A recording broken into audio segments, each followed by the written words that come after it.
It is difficult to speak at a moment like this. For any person who believes in human dignity, in human rights, in peace, in non-violence, the name of Mahatma Gandhi shines like the sun. It extinguishes from view all the stars of the firmament.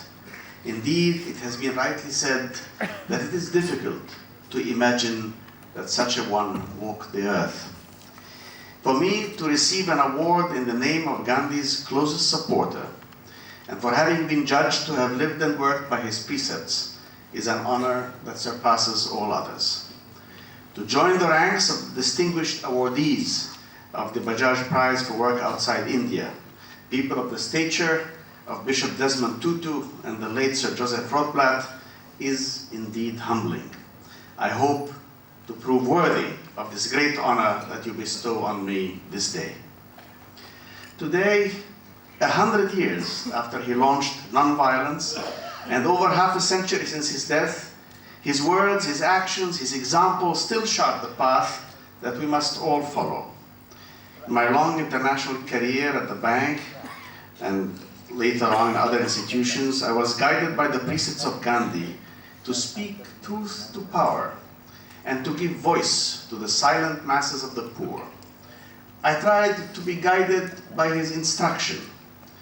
Recall the face of the poorest and weakest man whom you have seen, and ask yourself if the steps you contemplate are going to be of any use to him. Will it restore to him control over his own life and destiny? Today, many who guide our globalizing economy should be reminded of these words. Today, incredible wealth is accompanied by a remarkable lack of caring for the weak and the marginalized. But a world divided cannot survive, and the human family cannot live, partly rich and mostly poor. So we must change the world. We must harness the emerging universal values of our common humanity and see beyond individual wealth and growth of GNP, and remember, as Robert Kennedy once said, the gross national product does not allow for the health of our children, the quality of their education, or the joy of their play. It does not include the beauty of our poetry, or the strength of our marriages, the intelligence of our public debate, or the integrity of our public officials. It measures neither our wit nor our courage, neither our wisdom nor our learning, neither our compassion nor our devotion to our country. It measures everything, in short, except that which makes life worthwhile.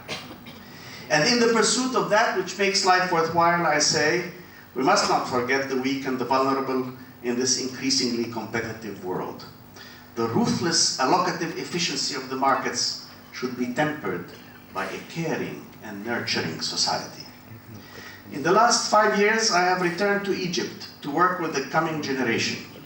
I have taken on the task to rebuild the ancient library of Alexandria with its facilities restored to the new revolutionary technologies.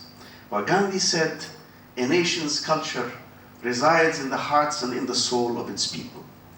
And it is in the hearts and minds of the young that we must wage the battle for peace and progress, for human dignity and non-violence. I am encouraged to work with the young, for in the nobility of their spirit, in the exuberance of the youth, in the quality of the education they have received, in the unsullied idealism that they possess, and in the dedication to our common humanity that they bring, I find the hope of creating a better world. A world where, according to the precepts of Mahatma Gandhi, there would be no politics without principle, no wealth without work, no commerce without morality, no pleasure without conscience, no education without character, no science without humanity, no religion without sacrifice. A vision of a caring society. A vision where a people's greatness is measured by the quality of the lives of their poorest citizens, not by the size of their armies or the scale of their buildings. A vision where the future is for all, as open-ended as knowledge, as random as play, as surprising as human imagination and ingenuity. Yes, we must change the world, and we must ensure that the new millennium is indeed the millennium for all the wretched of the earth. Inspired by the example of Gandhi, reinforced in our commitment by this award, my colleagues and I shall strive to be, as he said, to be the change that we want to see in the world.